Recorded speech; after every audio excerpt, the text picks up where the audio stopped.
আসসালামু আলাইকুম। প্রিয় দর্শক, অন্য মঞ্চের আলাপ চাইতায় আপনাদের সকলকে আমন্ত্রণ জানাচ্ছি। গত 9 অক্টোবরে একটি এপিসোড করেছিলাম, যার হেডলাইন ছিল রাষ্ট্রপতি চুপ্পু আসলে কার লোক। স্ক্রিনে তার লিঙ্কটা দেখাচ্ছি, যারা আগে দেখেননি তারা চাইলে আর একবার দেখে নিতে পারেন। সেখানে আমি যে প্রশ্নের উত্তর খুঁজতে চেয়েছিলাম সেটা হলো, অবৈধ ইউনূস সরকারের একের পর এক অবৈধ অর্ডিন্যান্সে যেভাবে রাষ্ট্রপতি চুপ্পু বিনা প্রশ্নে তার সই দিচ্ছেন, তাতে একটা প্রশ্ন স্বাভাবিকভাবে উঠছে যে রাষ্ট্রপতি চুপ্পু আসলে কার লোক। তিনিও কি ভেতরে ভেতরে সেনাপ্রধান ওয়াকারুজ্জামানের মতো ছদ্মবেশী জামাতি, নাকি বন্দি সম্রাট শাহজাহানের মতো নখদন্তহীন লাচার একজন মানুষ? সম্রাট শাহজাহানকে বাধ্য হয়ে নিহত প্রিয়পুত্র দারা শিকোর কাটা মুন্ডু দেখতে হয়েছিল, আর রাষ্ট্রপতি শাহাবুদ্দিন চুপ্পু জানতেন অপরাধ ট্রাইব্যুনাল প্রধানমন্ত্রী শেখ হাসিনাকে মৃত্যুদণ্ড দেবেই, তবু তিনি সেই অর্ডিন্যান্সে সই করেছিলেন। আমার কিছু দর্শক বলেছিলেন সই না করে তার উপায় ছিল না, স্বেচ্ছায় নয়, তিনি বাধ্য হয়েছিলেন অর্ডিন্যান্সে সই করতে, না করলে তার প্রাণ সংশয় হতে পারত। এই যুক্তি আমার কাছে খুব একটা গ্রহণযোগ্য মনে হয়নি, ছেদও মনে হয়েছিল। এই ছেদও মনে হওয়ার কারণ, রাষ্ট্রপতিকে মেরে ফেললে ইউনূস সরকারের কোনো লাভ নেই, বরং ক্ষতি। দেখুন, যারা ওই অপহরণ করে না, অপহরণ করে যাকে জিম্মি করে রেখে টাকার ডিমান্ড করে, মুক্তিপণ চায়, তাকে কাজ শেষ হওয়ার আগে কখনো মেরে ফেলে না, মারে কাজ শেষ হওয়ার শেষে। তো বাংলাদেশে ইউনূস সরকারের তো কাজ এখনো শেষ হয়নি, কিন্তু যদি জিম্মি না হয়ে চুপ্পু এই সরকারের স্বেচ্ছা অংশীদার হয়ে থাকেন, অর্ডিন্যান্স জারি যদি তিনি স্বেচ্ছায় করে থাকেন, এই সম্ভাবনা কিন্তু একেবারে উড়িয়ে দেওয়ার নয়। বিশেষ করে রাষ্ট্রপতির সঙ্গে প্রধানমন্ত্রী শেখ হাসিনার সম্পর্কে শেষ দিকে তিক্ততা এসে গিয়েছিল বলে নির্ভরযোগ্য সূত্রে থেকে খবর আমি পেয়েছি। কলকাতায় থাকা আওয়ামী লীগের নেতাদের সঙ্গে ব্যক্তিগতভাবে বিষয়টি নিয়ে কথা বলেছি। রাষ্ট্রপতি চুপ্পু ছদ্ম জামাতি, এটা অবশ্য কেউ তাদের মধ্যে বিশ্বাস করেন না। তাহলে এই যে রাষ্ট্রপতি চুপ্পু একের পর এক বেআইনি অগণতান্ত্রিক অর্ডিন্যান্স কেন জারি করতে সম্মত হচ্ছেন? যদি তিনি বলতেন সই করব না, তাহলে কে কি করতে পারত? তাকে মেরে ফেলতো? সেটা কেন সম্ভব নয় আগেই বলেছি, কারণ এখন মেরে ফেলে তাদের কোনো লাভ নেই। শারীরিক অত্যাচার করতে পারত সামান্য, কিন্তু মেরে ফেলতো না। অপমান করতে পারত, সেটা তো করছেই। সত্যি পরিস্থিতি কি সেটা কেউ নিশ্চিত জানে না। আর এখানেই নতুন এক সম্ভাবনার কথা উঠেছে। এই নতুন সম্ভাবনা এসেছে ভারতের প্রশাসনের সর্বোচ্চ স্তরেও। এতদিন বিষয়টি নিয়ে কেউ সেভাবে ভাবেননি।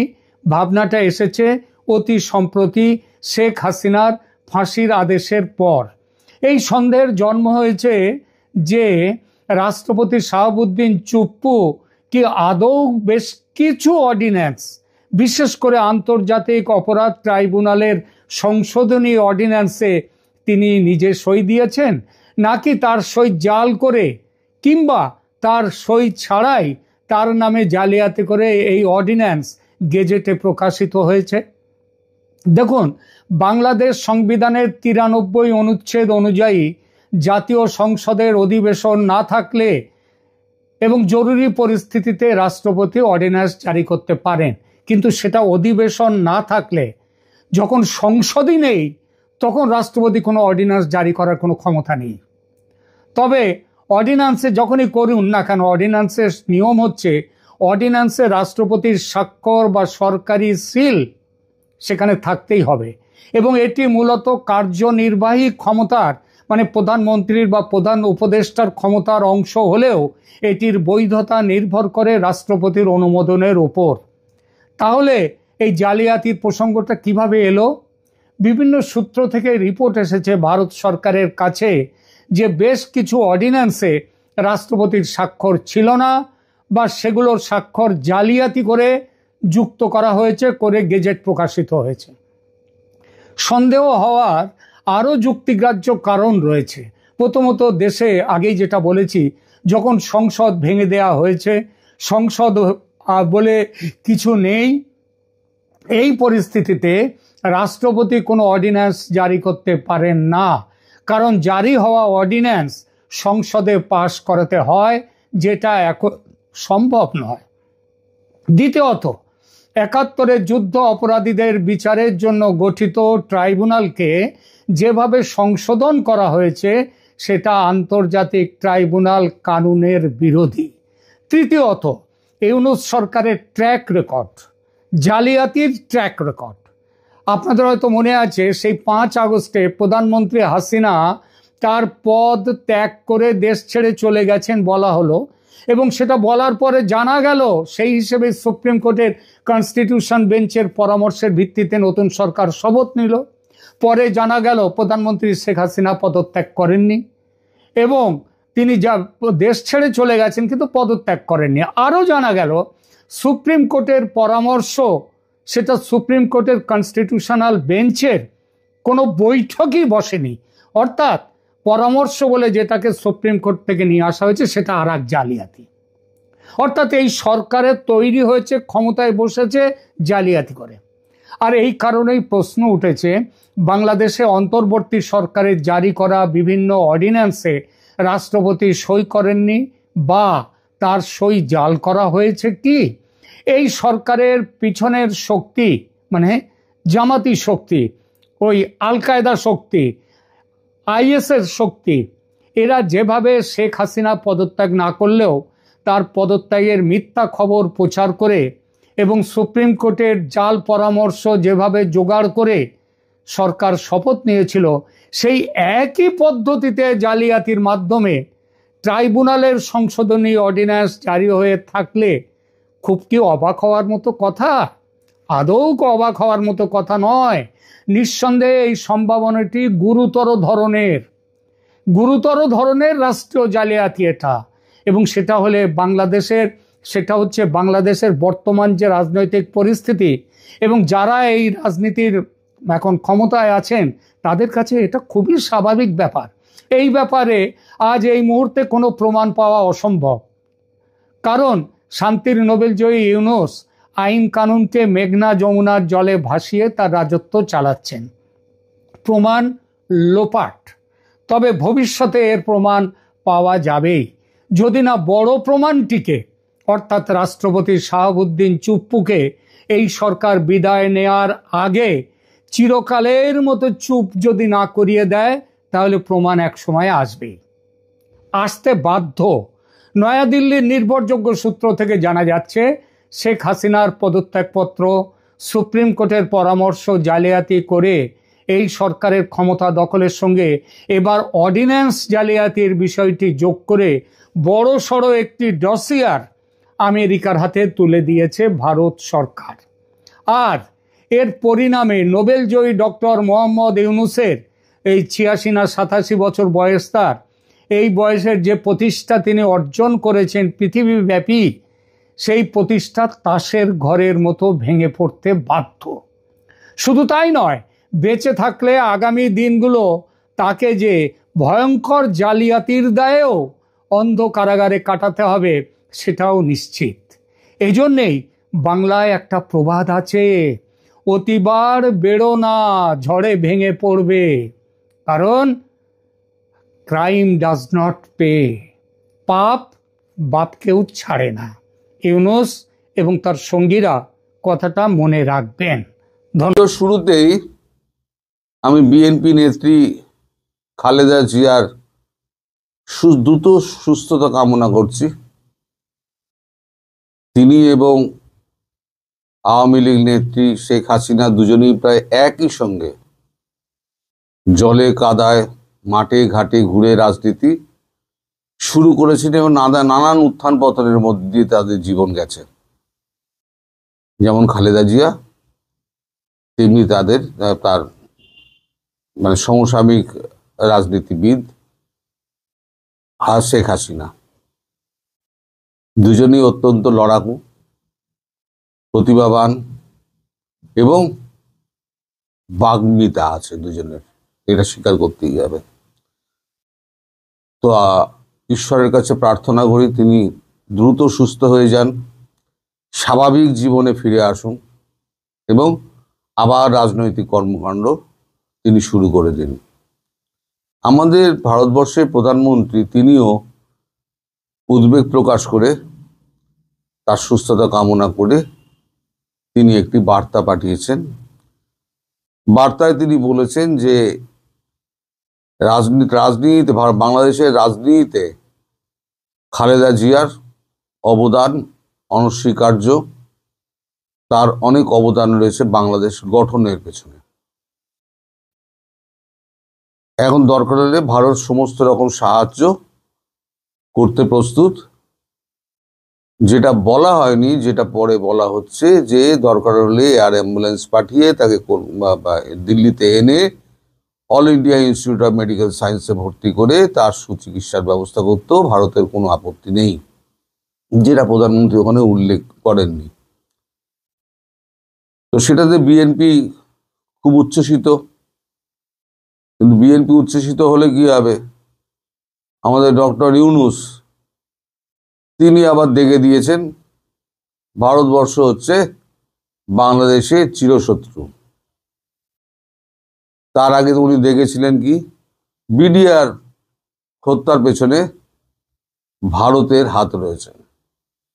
এই যে বাংলাদেশের এই যে রোগটা না ছোঁয়াচে রোগের মতো, করোনার মতো, ওই পাকিস্তান থেকে এসছে। পাকিস্তানে ভূমিকম্প হয়েছে, বলছে ভারত মাটির তলায় মিসাইল ঢুকিয়ে দিয়ে ভূমিকম্প করিয়ে দিয়েছে। আর টলে পড়া পণ্ডিতরা যেরকম ভাষায় কথা বলে ওনারাও তাই বলছেন। কিন্তু মোহাম্মদ ইউনূস তো টলে পড়া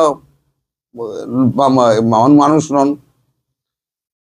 একটা দেশে বিডিআর বিদ্রোহ হলো, তার সেটা করালো ভারতবর্ষ, দুনিয়ার কেউ মানবে? হাস্যকর একটা অভিযোগ।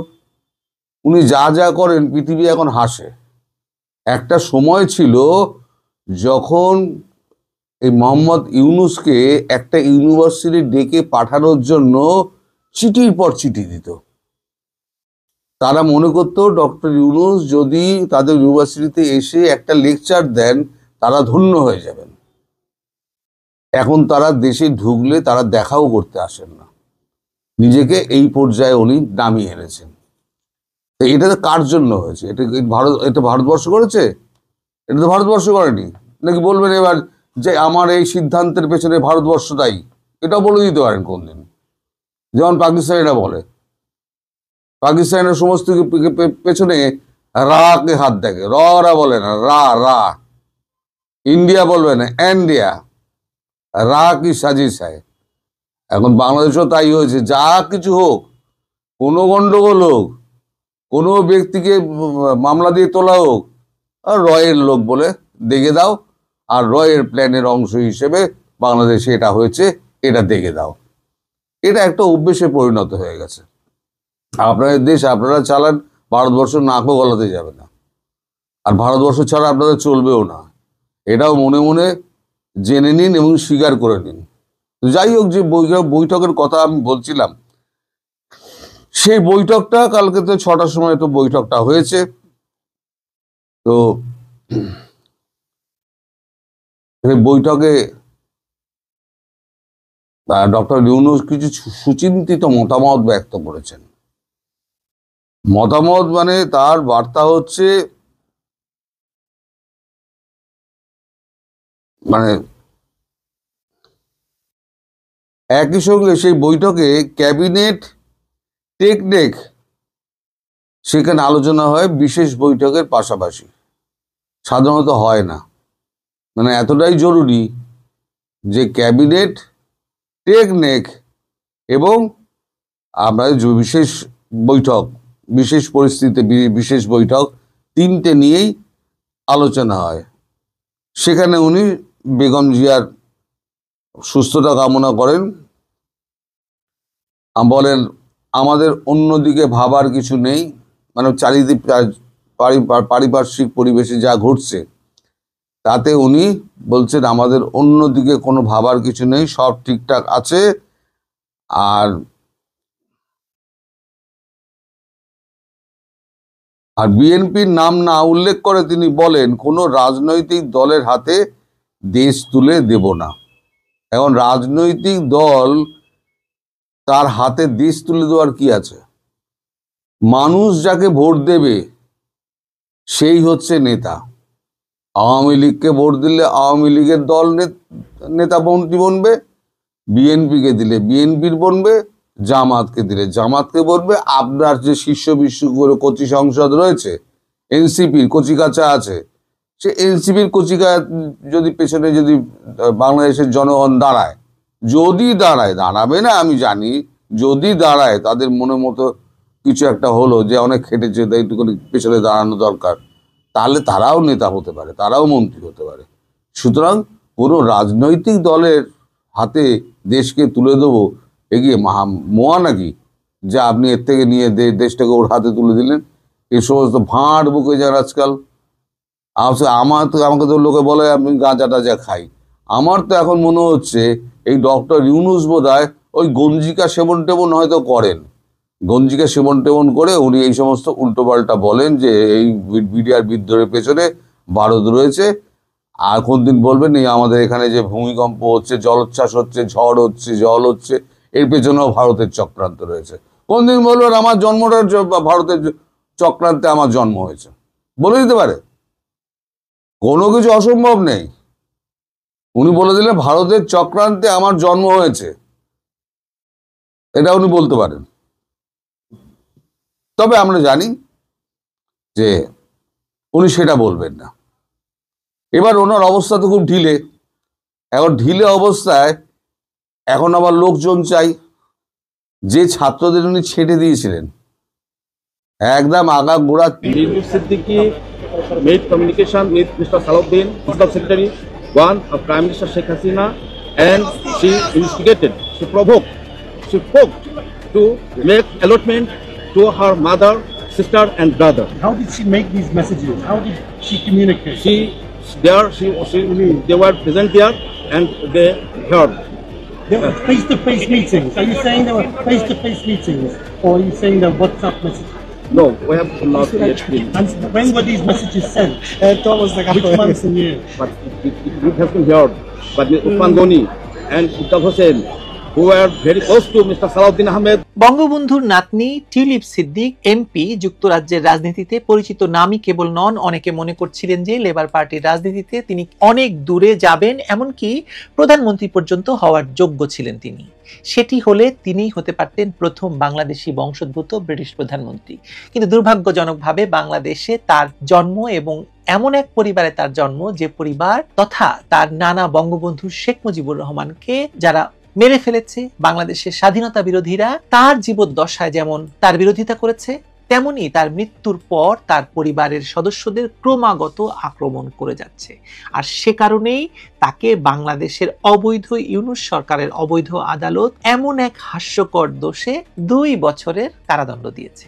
এমন প্রভাব খাটিয়ে কাউকে সুবিধা পাইয়ে দেওয়ার শাস্তির বিধান থাকলে ডক্টর ইউনূস সবার আগে সেই শাস্তি পেতেন জুলাই সন্ত্রাস ঘটানোর জন্য প্রভাব বিস্তারের কারণে। কিন্তু ইউনূসের তো 7 খুন মাপ, আর বঙ্গবন্ধুর নাতনি হওয়ায় টিউলিপের অনুপস্থিতিতে বাংলাদেশের কোনো প্লট না নিয়েও তাকে 2 বছরের কারাদণ্ড দেওয়া হয়েছে। কি হতে পারে এই শাস্তির পরিণাম? যুক্তরাজ্যের ক্ষমতাসীন লেবার পার্টি বিষয়টি কিভাবে দেখছে? সবচাইতে বড় কথা, টিউলিপের বিরুদ্ধে এই রায়কে যেভাবে ব্রিটিশ গভর্নমেন্ট এবং ব্রিটিশ জনগণ দেখছে, তাতে অবৈধ ইউনূস সরকারের অবৈধ আদালত শেখ হাসিনাকে যে মৃত্যুদণ্ডের রায় দিয়েছে সেটিও এখন বিরাট বড় প্রশ্নের মুখোমুখি হয়ে যাচ্ছে। চলুন বিষয়টি বিস্তারিত আপনাদের সঙ্গে আলোচনা করি।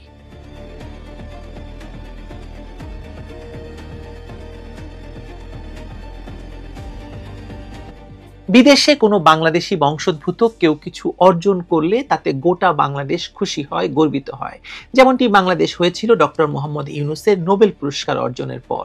কিন্তু টিউলিপ সিদ্দিকের এমনই দুর্ভাগ্য যে যুক্তরাজ্যের মতো দেশে বাংলাদেশি বংশোদ্ভূত প্রথম একজন মন্ত্রীর পদ পেলেও তাকে সে পদে থাকতে দেয়নি দেশের অস্থির রাজনৈতিক বাস্তবতা, ক্ষমতা দখলের পর প্রতিষ্ঠিত নতুন কর্তৃপক্ষ আর তার ভেতরকার প্রবল প্রতিশোধের রাজনীতি। এখন সেই কর্তৃপক্ষের আদালত তার অনুপস্থিতিতেই টিউলিপের বিরুদ্ধে 2 বছরের কারাদণ্ড ঘোষণা করেছে।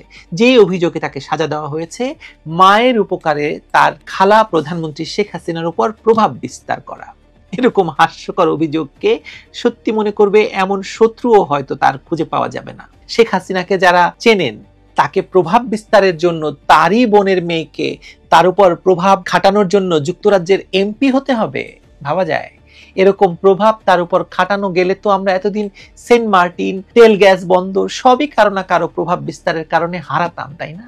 শেখ হাসিনা সেগুলো বিদেশিদের হাতে তুলে দিতেন কারো না কারো প্রভাবে, কি দিতেন না?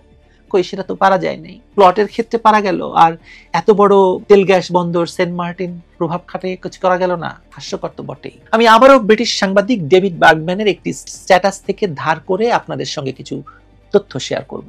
তিনি তার ফেসবুকে যে স্ট্যাটাসটি ইংরেজিতে দিয়েছেন এই রায়ের পর তা থেকে কিছু অংশের এআই অনুবাদ আপনাদেরকে পড়ে শোনাবো। তিনি বলছেন, বিচারক রায় ঘোষণার সময় টিউলিপ সিদ্দিকী সম্পর্কে যা বলেছেন, অভিযুক্ত শেখ রেহানা সিদ্দিক তার বোন সাবেক প্রধানমন্ত্রী শেখ হাসিনাকে প্রভাবিত করে পূর্বাঞ্চল হাউজিং প্রকল্পে একটি প্লট নিয়েছেন, এটি প্রমাণিত, এটি বিচারক বলছে। অভিযুক্ত টিউলিপ রেজওয়ানা সিদ্দিক তার মা রেহানা সিদ্দিককে প্লট নিতে সহায়তা করার উদ্দেশ্যে সাবেক প্রধানমন্ত্রীর প্রধান সচিব 1 নম্বর অভিযুক্ত মোহাম্মদ সালাউদ্দিনের সঙ্গে মোবাইল এবং ইন্টারনেট অ্যাপের মাধ্যমে যোগাযোগ করেন এবং দলিলে সাক্ষী হিসেবে সই করেন। বিশেষ করে ডিডে, সেটা হচ্ছে PW20 এবং PW21 এর সাক্ষ্যে এটি নিশ্চিত হয়। পরবর্তীতে এক সংবাদ সম্মেলনে প্রসিকিউটররা আরো বলেন, টিউলিপ সিদ্দিক ব্রিটিশ পার্লামেন্টের সদস্য হিসেবে উচ্চ প্রভাবের অধিকারী হয়ে তার খালা শেখ হাসিনাকে প্রভাবিত করেন। যেহেতু শেখ হাসিনা আগেই নিজের নামে ও তার 2 সন্তানের নামে 3টি প্লট নিয়েছিলেন, টিউলিপ সিদ্দিক তার খালাকে বলেন, আপনি যখন 3টি প্লট নিয়েছেন আপনাকে আমার মা এবং আমার ভাই বোনদেরও 3টি প্লট দিতে হবে। জনপদ এবং গণপূর্ত মন্ত্রণালয়ের 2 জন সাক্ষী এসব বিষয়ে সাক্ষ্য দিয়েছেন। ভাবুন একবার, আরো বিস্তারিত বলছি। তিনি আরো লিখেছেন যে টিউলিপ সিদ্দিক কিভাবে প্রভাব খাটিয়েছেন সে বিষয়ে আমরা আদালতে সাক্ষী হাজির করেছি। বিভিন্ন অ্যাপ এবং টেলিফোনের মাধ্যমে দেশে এসে সাবেক প্রধানমন্ত্রীর প্রধান সচিব সালাউদ্দিন সাহেবের মাধ্যমে তিনি প্রভাব খাটিয়েছেন। এরপর ডেভিড বার্গম্যান এক প্রশ্ন করছেন প্রসিকিউটরকে, তার উত্তরে প্রসিকিউটর বলছেন, সাক্ষী ওসমান গনি এবং উজ্জ্বল হোসেন ম্যাজিস্ট্রেটের সামনে বলেছেন যে টিউলিপ সিদ্দিক প্রধান সচিব সালাউদ্দিন সাহেবের সঙ্গে যোগাযোগ করেছিলেন এবং তিনি উস্কানি, প্ররোচনা, চাপ সবই দিয়েছিলেন তার মা, বোন এবং ভাইয়ের বরাদ্দ নিশ্চিত করতে। আপনি চিন্তা করেন যে শেখ হাসিনাকে নাকি উস্কানি, প্ররোচনা এবং চাপ সবই দেওয়া হয়েছিল। এরপর কিছু সাংবাদিক কিছু প্রশ্ন করেন, সেগুলো ডেভিড বার্গম্যান তার স্ট্যাটাসে লিখেছেন। সাংবাদিক প্রশ্ন করছেন তিনি কিভাবে বার্তা পাঠালেন, কিভাবে যোগাযোগ করতেন। প্রসিকিউটর উত্তর দিচ্ছেন তারা সেখানে উপস্থিত ছিলেন এবং তারা শুনেছেন। সাংবাদিক আবার প্রশ্ন করছেন, আপনি কি বলেছেন মুখোমুখি সাক্ষাৎ হয়েছিল নাকি আপনি বলছেন হোয়াটসঅ্যাপ বার্তা?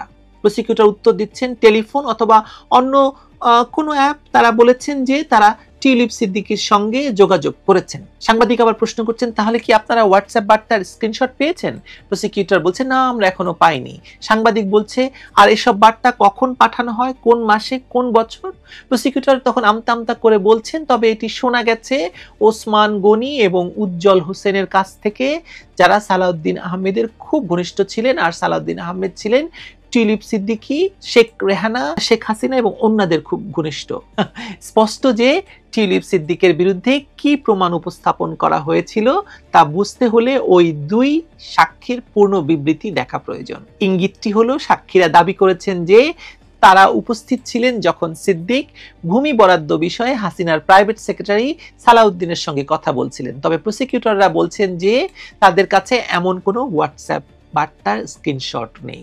এই হচ্ছে অবস্থা। আপনি বুঝুন যে শেখ হাসিনাকে প্রভাব বিস্তার করার জন্য টিউলিপ সিদ্দিকীকে সালাউদ্দিনের কাছে যেতে হয়। সালাউদ্দিন হচ্ছে শেখ হাসিনার পিএস। আপনি ভাবুন ব্যাপারটা।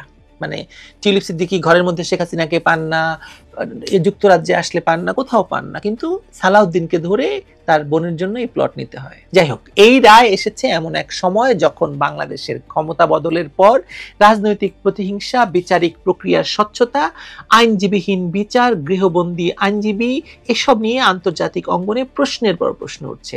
শেখ হাসিনার সরকার পতনের পর থেকে যেসব মামলা টানা চলছে তার অধিকাংশই জনসম্মুখে রাজনৈতিক উদ্দেশ্য প্রণোদিত হিসেবে প্রমাণিত হয়েছে। সেই তালিকায় টিউলিপ সিদ্দিকের মামলাও যুক্ত হলো। একজন ব্রিটিশ এমপি, তাও আবার লেবার সরকারের সাবেক মন্ত্রী, তার বিরুদ্ধে যে অপরাধের বর্ণনা দেওয়া হয়েছে তা এতটা দুর্বল, হাস্যকর আর ভয়ঙ্কর রকমের উদ্দেশ্য প্রণোদিত যে যুক্তরাজ্যের লেবার পার্টি সরাসরি বলেছে তারা এই রায়কে স্বীকৃতিই দিচ্ছে না। আপনার কি মনে হয় টিউলিপ সিদ্দিকের বিরুদ্ধে অবৈধ ইউনূস সরকারের অবৈধ আদালতের এই রায়কে যুক্তরাজ্য কিভাবে দেখবে, যখন তার দল লেবার পার্টি যুক্তরাজ্যের ক্ষমতাসীন সরকার? বাংলাদেশ যুক্তরাজ্য সম্পর্ক সাধারণত স্থির এবং স্থিতিশীল হলেও এই মুহূর্তে তা নিঃসন্দেহে একটি টানাপোড়েনের ভেতর গিয়ে পড়বে এই রায়ের কারণে। যুক্তরাজ্যের আইন প্রক্রিয়ায় যে স্বচ্ছতার ধারণা গভীরভাবে প্রথিত, সেই জায়গা থেকে দেখলে এই রায় একেবারেই অগ্রহণযোগ্য। লেবার পার্টির বিবৃতিতে তাই জোর দিয়ে বলা হয়েছে যে টিউলিপ সিদ্দিক তার বিরুদ্ধে আনা অভিযোগের বিস্তারিত কখনো পাননি, তার আইনজীবীকে দলিল দেখানো হয়নি, এমনকি আদালতে তার প্রতিনিধি উপস্থিত থাকার সুযোগও দেওয়া হয়নি। লেবারের ভাষা, এটি এমন একটি প্রক্রিয়া যেখানে অভিযুক্ত ন্যূনতম প্রতিরক্ষা অধিকারও পাননি। এখানে যে বিষয়টি সবচেয়ে দৃশ্যমান তা হলো একটি রাজনৈতিক পরিবারকে লক্ষ্য করে সাজানো পুরনো বিচার প্রক্রিয়াকে আবার তাজা করে তোলা। শেখ হাসিনার বিরুদ্ধে দুর্নীতি, মানবতা বিরোধী অপরাধ থেকে শুরু করে হেন কোনো মামলা নেই যা হয়নি, হাজার খানেক হবে মামলা, সবকিছু একই গতিতে একই প্যাটার্নে এগোচ্ছে। এগুলোর কোনো মামলায় অভিযুক্তের পক্ষে আইনজীবী দাঁড়ানোর সুযোগ নেই, কারণ তাদের পলাতক দেখানো হয়েছে। বিচারক বলছেন মৃত্যুদণ্ডের ধারার অভিযোগ না থাকলে রাষ্ট্রপক্ষ কোনো আইনজীবী দেয় না। অর্থাৎ একজন অভিযুক্ত পৃথিবীর যেখানেই থাকুন নিজের আইনজীবী খুঁজে পাঠিয়ে বিচার লড়তে চাইলে তাকে তাও করতে দেওয়া হবে না। এখানেই টিউলিপ সিদ্দিকের মামলাটি রাজনৈতিক গুরুত্বপূর্ণ। তিনি শুধু শেখ রেহানার মেয়ে নন, তিনি যুক্তরাজ্যের রাজনৈতিক বাস্তবতার ভেতর দিয়ে উঠে আসা এক আন্তর্জাতিক ব্যক্তিত্ব। যুক্তরাজ্যের হাউস অব কমন্সের হুইপ হিসেবে দায়িত্ব পালন করে আসছেন। লেবার পার্টির অত্যন্ত গুরুত্বপূর্ণ ইনার সার্কেলের অংশ তিনি। তার অবস্থানকে লক্ষ্য করে বাংলাদেশে গঠিত এই আদালতের রায় স্পষ্টতই দুই দেশের মধ্যকার সম্পর্কের উপর দীর্ঘমেয়াদী চাপ তৈরি করবে। বাংলাদেশের রাজনীতিতে টিউলিপ সিদ্দিকীর পরিবার, এই পরিবারকে আপনারা যেভাবেই দেখুন না কেন, তিনি কিন্তু তার পরিবারের বাইরে বিশ্ব মঞ্চে তার আলাদা ক্যারিয়ার এবং আলাদা পরিচয় তৈরি করেছেন। তার বিরুদ্ধে যে অভিযোগ অ্যাপ ও ফোনে কথা বলে হাসিনাকে প্রভাবিত করা, তাও আবার শেখ হাসিনার পিএস সালাউদ্দিন সাহেবকে ধরে, বিষয়টি এমন হাস্যকর যে যুক্তরাজ্যের কোনো মানদণ্ডে এটি প্রমাণ হিসেবে গণ্য হবে না। জানি না আপনাদের মনে এটা বিশ্বাসযোগ্য হচ্ছে কিনা, বরং এটা বললেও হতো যে টিউলিপ সিদ্দিক নিজে চাপ দিয়ে শেখ হাসিনাকে দিয়ে কাজটি করিয়েছেন। স্নেহের চাপ বললেও ভালো শোনাতো। অথচ এখানে দুজন সাক্ষী বলছেন তারা শুনেছেন। আচ্ছা, এটাও আমাদের বিশ্বাস করতে হবে যে সালাউদ্দিন সাহেবকে টিউলিপ ফোন করেছেন, আর সাক্ষীদেরকে সাক্ষী রেখে, সালাউদ্দিন সাহেবকে তাদেরকে উপস্থিত রেখে আবার সেটা প্রধানমন্ত্রীকে জানিয়েছেন যে রূপন্তী আর প্রধানমন্ত্রীর বোন শেখ রেহানাকে যেন প্লট দিতেই হবে, না দিলে তার খবর আছে। হাসবো না কাঁদবো বলুন তো? এমন শুনাশুনির ভিত্তিতে কারো বিরুদ্ধে সাজা দেওয়া, এবং তাও আবার যুক্তরাজ্যের একজন এমপি, কতটা দুর্বল দৃষ্টান্ত। এটা তো বোঝার জন্য আইনবিদ হওয়ার দরকার নেই আপনার, আমরা সাধারণ মানুষও বুঝতে পারি। প্রসিকিউটর নিজেও বলতে পারছেন না যে কোন হোয়াটসঅ্যাপ স্ক্রিনশট আছে কিনা, টেলিফোন রেকর্ড আছে কিনা, এমনকি কোনো নির্দিষ্ট তারিখও তার জানা নেই। শুধু বলা হচ্ছে একজন ছিলেন, তিনি শুনেছেন। একজন প্রভাবশালী এমপি হিসেবে টিউলিপের প্রভাব খাটানোর প্রয়োজনই বা কি বলুন তো? তিনি নিজেও বলেছেন এটা পুরো প্রহসন ছাড়া কিছু নয়। একজন আন্তর্জাতিক পর্যায়ের সংসদ সদস্য আসলে অ্যাপ খুলে দূরে বসে কোনো সরকারি সচিবকে ফোন করে কেন প্লট বরাদ্দর আবেদন করবেন? সেই প্রশ্নের তো কোনো যুক্তিসঙ্গত ব্যাখ্যা এই সরকারের কাছে নেই। সবচেয়ে গুরুত্বপূর্ণ হচ্ছে মামলার যেসব দলিলের ভিত্তিতে রায় হয়েছে সেগুলোর কোনোটি তাকে দেখানো হয়নি। যুক্তরাজ্যের 5 জন শীর্ষস্থানীয় আইনজীবী বাংলাদেশের রাষ্ট্রদূতকে চিঠি লিখে এটিকে ন্যূনতম ন্যায় বিচারের অধিকারহীন বিচার হিসেবে উল্লেখ করেছেন। তার মধ্যে একজন আইনমন্ত্রীও আছেন যুক্তরাজ্যের। এই প্রেক্ষাপটটিতেই বিষয়টি শুধুমাত্র আইনি নয়, আরো বড় রাজনৈতিক সংকটের বিষয় হিসেবে মানুষ দেখছে। বাংলাদেশের বর্তমান ক্ষমতাসীনরা শেখ হাসিনার পরিবারকে সম্পূর্ণ রাজনৈতিকভাবে অকার্যকর করে ফেলতে চায় এবং সেই প্রক্রিয়ায় টিউলিপকে টেনে আনা হয়েছে, এটা বাস্তবতা। টিউলিপ নিজে বাংলাদেশের সক্রিয় রাজনীতিতে নেই, কখনো ছিলেন না। তিনি কখনো বাংলাদেশের আভ্যন্তরীণ ক্ষমতা কেন্দ্রের অংশও ছিলেন না। তিনি বাংলাদেশে তার যে আত্মীয় স্বজনরা আছেন যাদের বিরুদ্ধে রাজনৈতিক ক্ষমতার অপব্যবহারের কথা আছে, তিনি মানে সেই লিগে নেই, সেই ভরকেন্দ্রে কখনো তিনি ছিলেন না। তবু তাকে এই প্রক্রিয়ায় যুক্ত করা হচ্ছে যেন মূল উদ্দেশ্য পুরো পরিবারকে আন্তর্জাতিক অঙ্গনে বিতর্কিত করা যায়। এখন যুক্তরাজ্যের সরকার টিউলিপের বিরুদ্ধে এই রায়কে স্বীকৃতি না দিলে পরবর্তী পদক্ষেপ তাহলে কি হবে? যুক্তরাজ্যের বিচার শাস্ত্রে বিদেশি রায় স্বীকৃতি দেওয়ার নিয়ম আছে, তবে তার জন্য সেই রায়কে ফেয়ার জাজমেন্ট হতে হয়। এই মামলার প্রক্রিয়া তো ন্যায্য নয়, মানে স্পষ্ট। তাহলে সে দেশের আদালত এটিকে মানবে কেন বলেন তো? লেবার পার্টি ইতিমধ্যে বলেছে টিউলিপের বিরুদ্ধে কোনো তদন্ত চলছে না, কোনো ডিসিপ্লিনারি অ্যাকশন নেই, তিনি আগের মতোই দায়িত্ব পালন করছেন। তার মানে হচ্ছে ধীরে ধীরে বিষয়টি হয়ে উঠছে একটি রাজনৈতিক সংকটের দিকে চলে যাওয়া ঘটনা। যুক্তরাজ্য কখনোই তাদের একজন বর্তমান এমপির বিরুদ্ধে এভাবে গঠিত রায়কে মানবে না। বাংলাদেশে এই রায়গুলো একের পর এক ঘোষণা হচ্ছে, কিন্তু সেগুলো আন্তর্জাতিকভাবে গ্রহণযোগ্য হবে কিনা সেটা তো বড় প্রশ্ন। আর এখানেই দুই দেশের সম্পর্ক অদ্ভুত একটা মোচড় নেবে। বিষয়টা দেখে অবাক হবেন নাকি হাসবেন সেটা বোঝাই মুশকিল। টিউলিপ সিদ্দিক বাংলাদেশের কোনো প্লটই নেননি, তবু তার নামে 2 বছরের কারাদণ্ড দেওয়া হয়েছে। অন্যদিকে তার ভাই ববি সিদ্দিক আর রূপন্তী সিদ্দিক প্লট নিয়েছেন, কিন্তু তারা মামলার আসামিও নন। কারণ একটাই, ব্রিটিশ রাজনীতিতে টিউলিপের শক্ত অবস্থানকে বিতর্কিত করা। এতদিন হাজার হাজার কোটি টাকা পাচারের গল্প শুনিয়ে এখন এইসব হাস্যকর মামলা দিয়ে আসছে প্রতিহিংসা চরিতার্থ করার জন্য। এই মামলার আরেকটি দিক হলো, এত সব অভিযোগের ভিড়ে সবচেয়ে কম যুক্তিযুক্ত অভিযোগটি টিউলিপের নামে। শেখ হাসিনা এবং শেখ রেহানাকে নিয়ে বাংলাদেশের আভ্যন্তরীণ রাজনৈতিক আলোচনা হতেই পারে, এবং ইউনূসের সেটা ছাড়া তো আর কোনো কাজ নেই। ইউনূসের কোনো রাজনীতিও নেই শেখ হাসিনার বিরোধিতা করা ছাড়া। কিন্তু টিউলিপের নাম এখানে যেভাবে যুক্ত হলো, তাতে পরিষ্কার যে বঙ্গবন্ধুর নাতনি হওয়ার কারণে তাকে তার মূল্য দিতে হচ্ছে। তিনি বাংলাদেশের রাজনীতির খেলায় কোনো পক্ষ নন, কিন্তু তার পরিচয় তাকে এই খেলায় টেনে এনেছে, এবং ডক্টর ইউনূস মনে করছেন তিনি বিরাট এক বাজিমাত করে ফেলেছেন। কিন্তু ডক্টর ইউনূস এখানেই ধরাটা খেয়েছেন। শেষ করব সেটা দিয়ে। টিউলিপ সিদ্দিক যে আজও যুক্তরাজ্যের সংসদে তার দায়িত্ব পালন করছেন এবং লেবার পার্টি পুরোপুরি তার পাশে দাঁড়িয়েছে, এটাই প্রমাণ যে এই রায়ের রাজনৈতিক প্রভাব বাংলাদেশের ভেতরে সীমাবদ্ধ, যুক্তরাজ্যে নয়। আন্তর্জাতিক আইনের জায়গায় এর কোনো মূল্য নেই, বরং এই রায় বাংলাদেশের বিচারিক সুনামের উপর একটি বড় প্রশ্নবোধ চিহ্ন হিসেবে প্রমাণিত হচ্ছে। আর এটাই হবে অবৈধ ইউনূস সরকারের অবৈধ আদালতের বিরুদ্ধে সবচেয়ে বড় প্রমাণ। এমনকি শেখ হাসিনাকে যে ফাঁসির রায় দেওয়া হয়েছে তার বিরুদ্ধেও এই রায়টি ব্যবহৃত হবে আন্তর্জাতিকভাবে, যে ইউনূসের সকল রায়, ইউনূসের সকল কার্যক্রম অবৈধ এবং উদ্দেশ্য প্রণোদিত। ইউনূস এই গ্যারাকল থেকে বেরোতে পারবেন না। ইঁদুর মারার যে কলটি ইউনূস নিজে হাতে পেতেছেন, তাতে এখন তার নিজের ঠ্যাং আটকে গিয়েছে। এবার ইঁদুর মারার কল থেকে ঠ্যাং ছাড়ানোর চেষ্টা করে যান মহাজন, দেখি কতটুকু কি পারেন। আপনি না আন্তর্জাতিক মানের খেলোয়াড়, খেলেন, ঠ্যাং ভেঙে দিবে।